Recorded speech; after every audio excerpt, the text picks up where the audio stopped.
Hello, gentle students. Welcome back. Today I'd like to talk again about the question of poetry.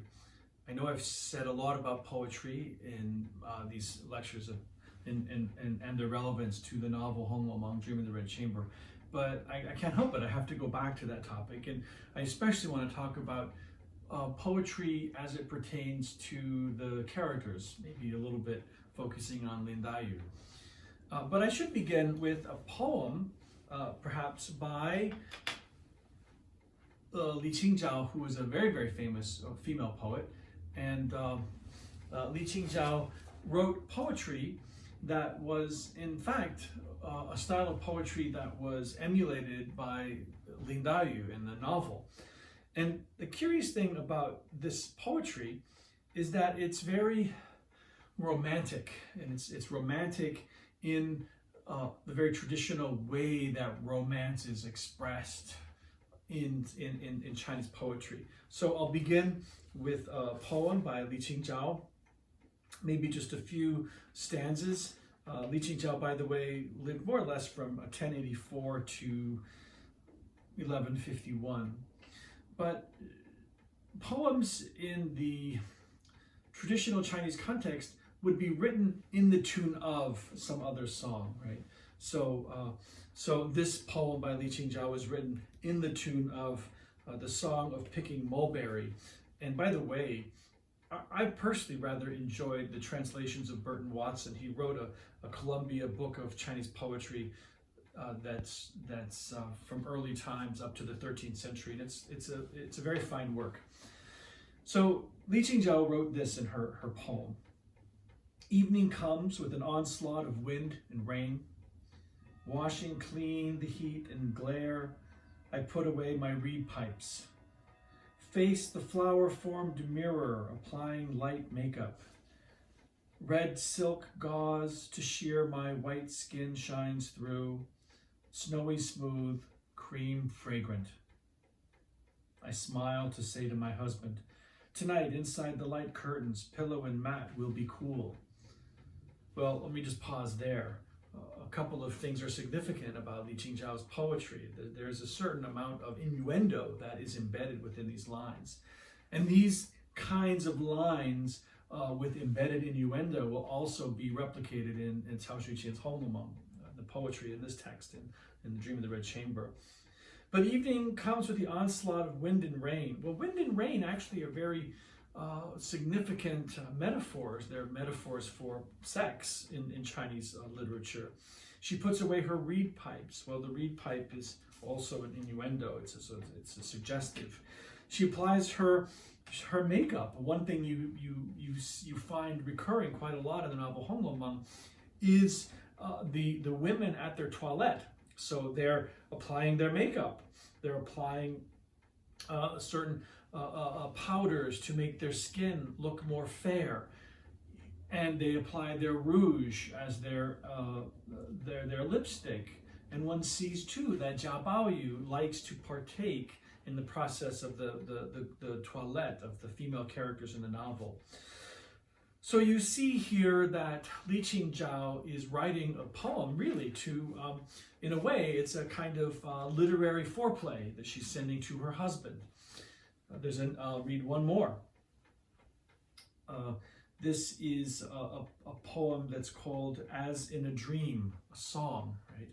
This is the tune. So Qing Dao then, her writing alluding to a dream is something that Cao Shuqian will draw from.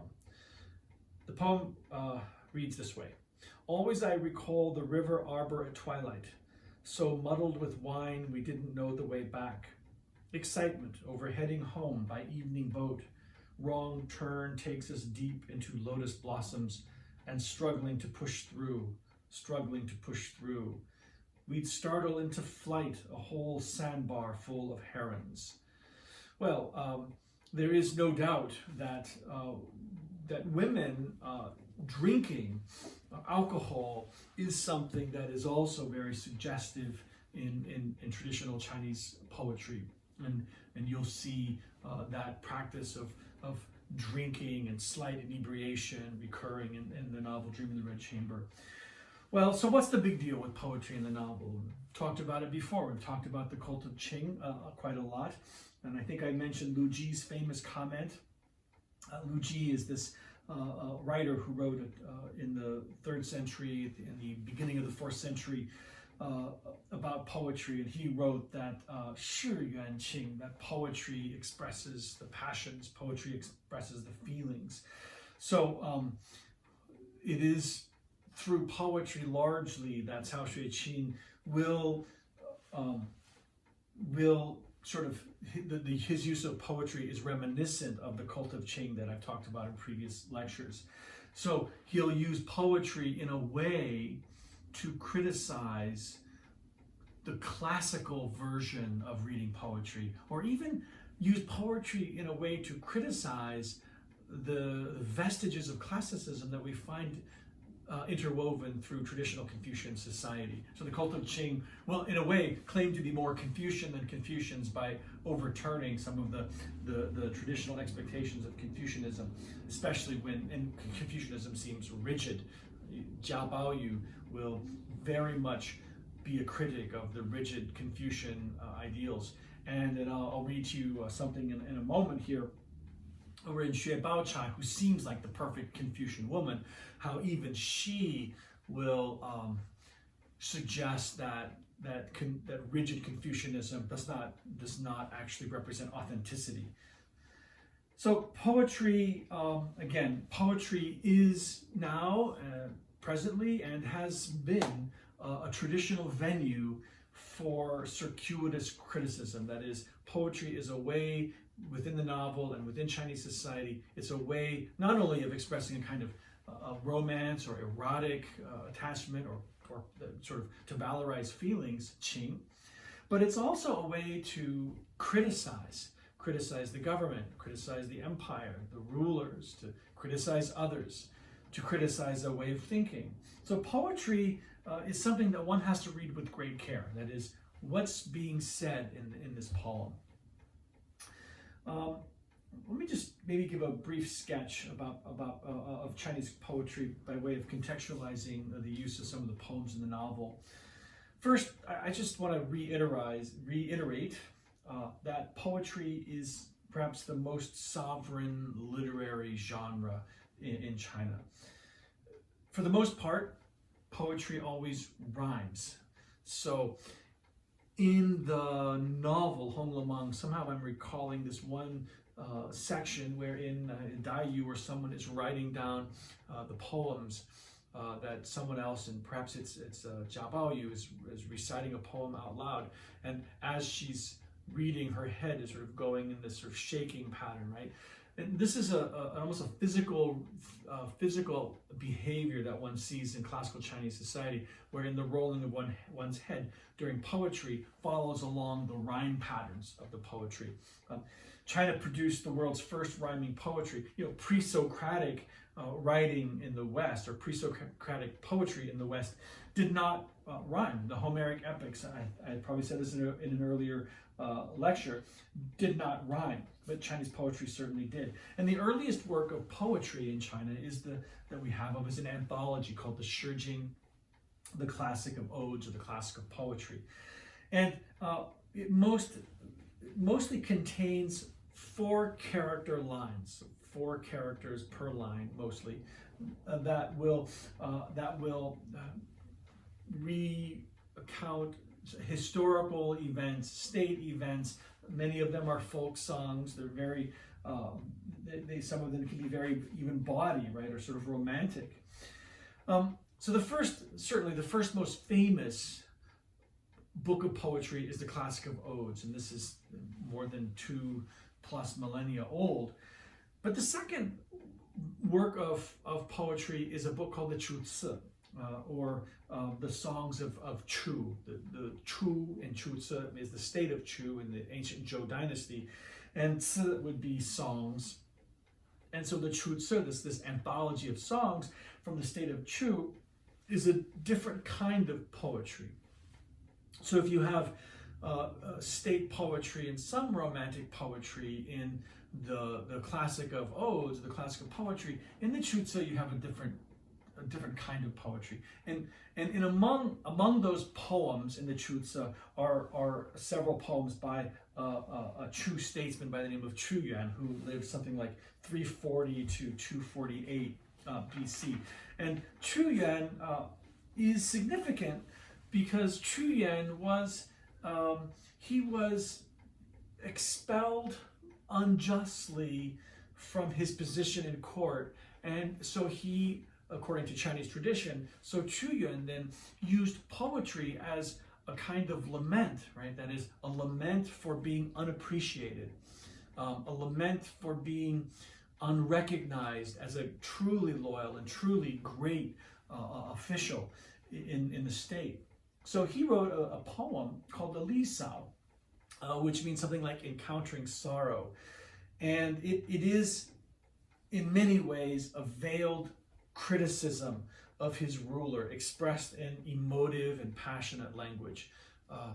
He compares virtuous ministers to lovely smelling flowers or herbs, and corrupt ministers, conniving ministers, to foul smelling herbs or organic things. So he uses a metaphor quite a lot in the Li Sao.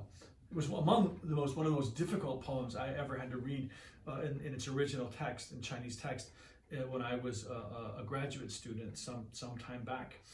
And we would often in our graduate gatherings would spend a great deal of time looking at just a few characters, maybe an hour looking at a few characters and tracing the meanings of those characters. It's full of very evocative language, complicated vocabulary that requires for someone like me, a lot of time with the dictionary. But so then again, my point is that you have this classic of odes that includes many political texts, not so much containing something like the poems of Chu Yuan that are circuitous criticism. So you have the classic of odes, and then you have the Chuzi, which has the most famous poem about an unrecognized or unappreciated minister, Chu Yuan. So expression of romance, expression of feelings in one context, and then a kind of a venue for circuitous or hidden criticism on another level. Now, by late imperial China, this cultural expression of poetry was incredibly intense, right? So it was a sign of one's refinement, as well as a venue to express one's authenticity. So Cao Xueqin, in his novel Hong Lo Meng, is in a sense showing off his own education, his own refinement, but he's also expressing his authenticity as probably a proponent of the cult of Qing. So let's take a look at a couple of lines from Hong Lo Meng just in order to show how challenging it is to render a Chinese poem into English. So how do we translate, for example, a poem into English? It's incredibly difficult, and I have a great deal of admiration for those who can translate Chinese poetry well into English. Here's a poem by Lin Daiyu, and so this two lines from this poem. I'll try to read this for you. 相念必上交，斜方仍故故. Well, here's how David Hawkes translates it. It's in volume 2, I believe, on page 489. And he translates it this way, this poem by Lin Daiyu. And burning nard the chamber purifies, still sobbing through the night the mournful wind. Let me read that again. And burning nard the chamber purifies, still sobbing through the night the mournful wind. I myself tried to translate it. I translated it this way. Fragrant pepper adheres atop the wall. Obliquely the wind continues, goo, goo. Wow, Okay, let's compare my own translation to David Hawkes, and Hawkes is certainly the master. I'm a real devotee of his work, and less than an acolyte compared to him. So David Hawkes, and burning nard the chamber purifies, still sobbing through the night the mournful wind. And then I translate it, fragrant pepper adheres atop the wall, obliquely the wind continues goo goo. Goo goo may be onomatopoeia or something for crying. Well, here's what I'd like to do then. I'd like to actually read so those two lines make sense if you translate them, and if you translate more literally like me, or you translate them more based on meaning than I would as David Hawkes did. But here's the difficulty. Here's my essential point, right? Xiang means fragrant, so the first character of the first line means fragrant. Nian means to adhere to something, to stick to it. Bi is a wall or a rampart, so fragrance adheres to the wall.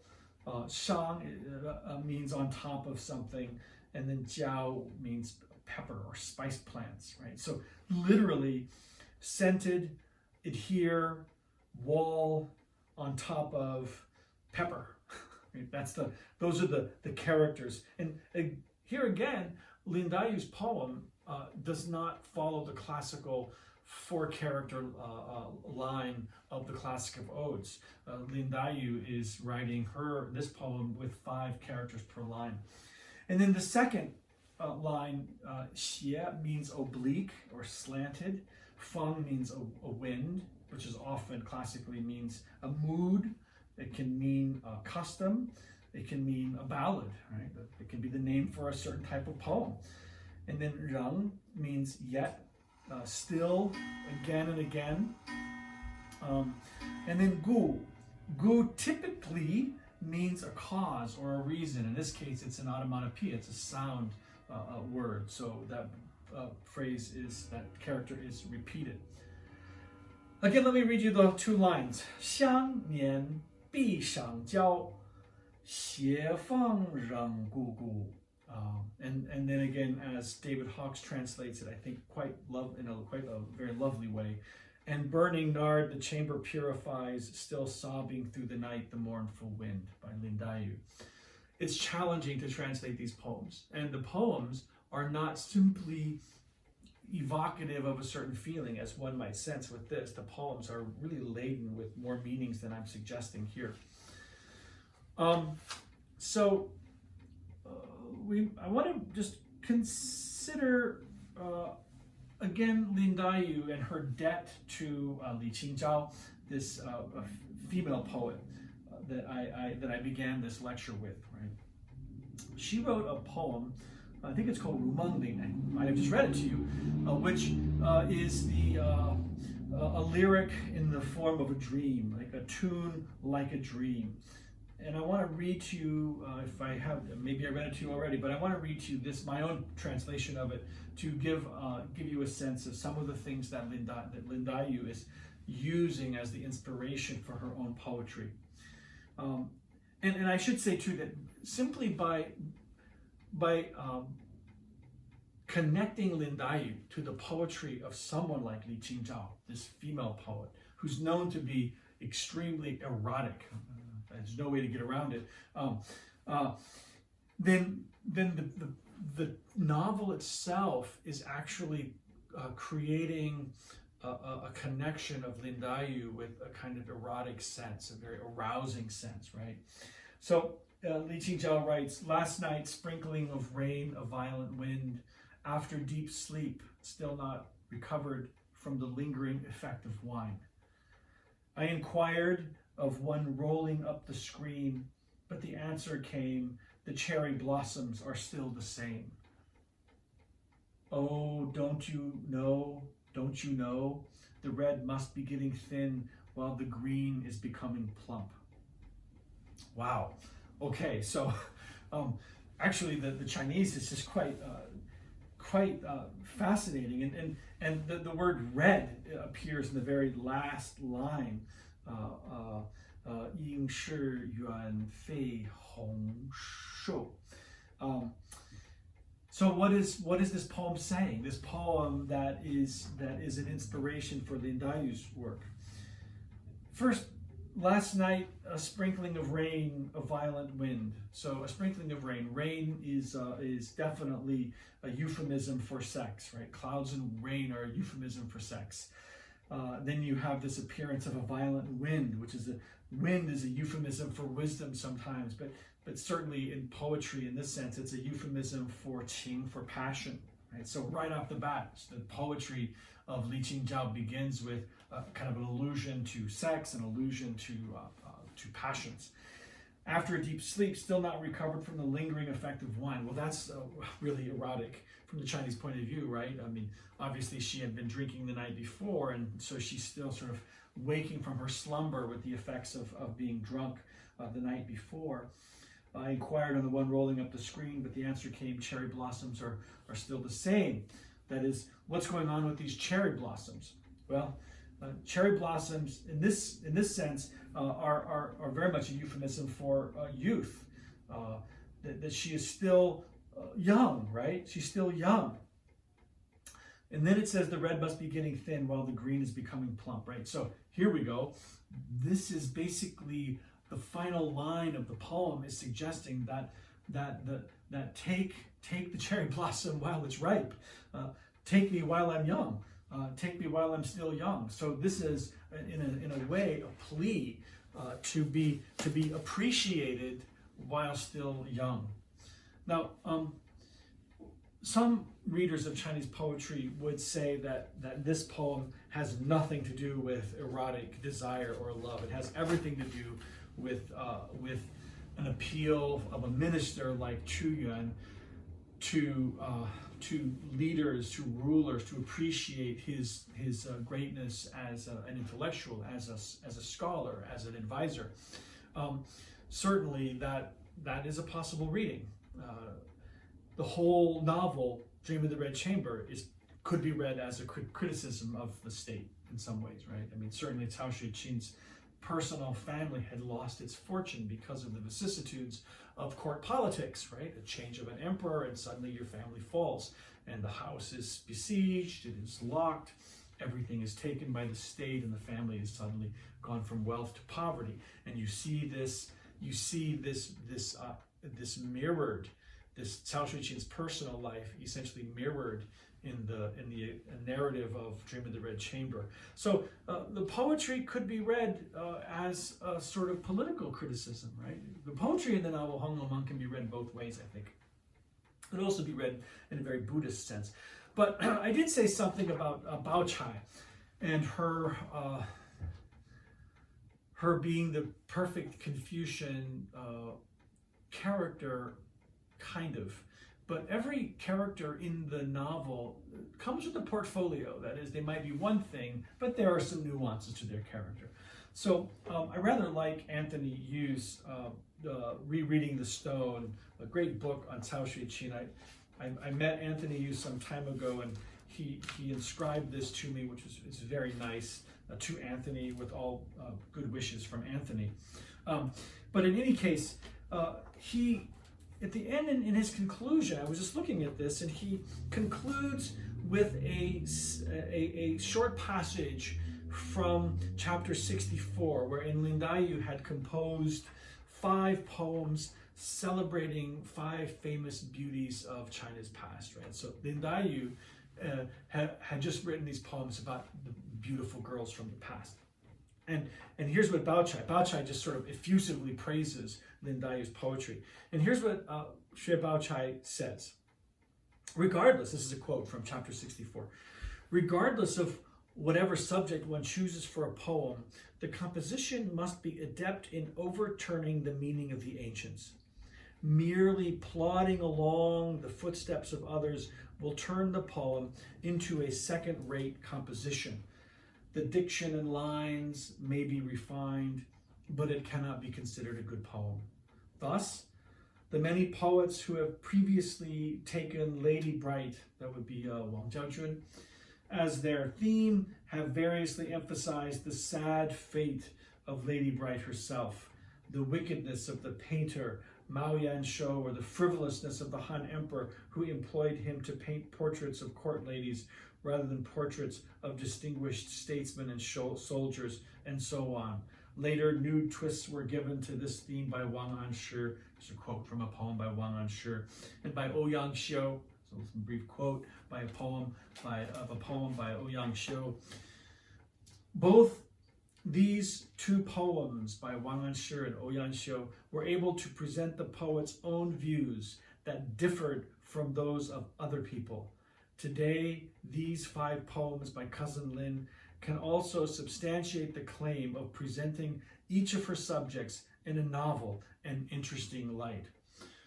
Well, I guess my point that I would make about this particular passage from chapter 64, wherein Bao Chai praises the poetry of Lin Dayu, is that she says, whatever subject one chooses for a poem, the composition must be adept in overturning the meaning of the ancients, right? And then she talks about rendering people in a more interesting light. So what does this mean? Even Bao Chai, even the perfect Confucian, who is always offering helpful remonstrances to the other characters when they need to be told how to be more proper, even Bao Chai praises the poetry of Lin Dayu, the always weeping beauty, the thin and frail, suffering girl with tuberculosis who is more clever and more witty than everyone else. Bao Chai praises her for what? Overturning the ancients, right? That is, even Bao Chai gives in. She succumbs to the cult of Qing that you see throughout the novel Hong Lo Meng, that the cult of passion is, in a way, a kind of valorization of authenticity, being one's true self. Well, I hope that's helpful, just by way of offering some thoughts about the poetry in the novel Hong Lo Meng. Certainly there's much more to say about it. I'd like to perhaps talk in the future, perhaps next, about how words are used in the novel. That is, there is a kind of what I would call a sort of the question of what's in a name. Names aren't just what they say. There's more to a name than a simple word. Well, as is my custom at this time, to wish you all Junim Shanti Jiankang. I wish you all good health. If you want to know what happens in the next lecture, please stay tuned to the next posting. And with that, to my dear and gentle students, Gambei.